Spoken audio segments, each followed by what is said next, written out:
Senhor. A tamanha alegria, né, que a gente contempla. A cada pastores que passaram por aqui, a cada vida que veio realmente pastorear essa igreja. Eu sou daqui desde os 13 anos. Então, eu já presenciei vários pastores, já ajudei, já trabalhei junto, já fui ajudada por vários pastores.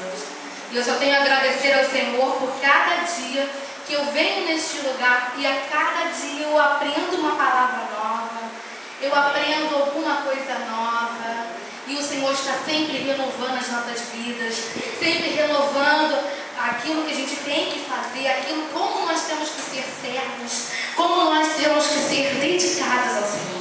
Então esse louvor que eu vou cantar nesse momento fala: Tu és fiel, Senhor. É um agradecimento ao Senhor. Tu és fiel. Quem sabe, por favor, cante comigo.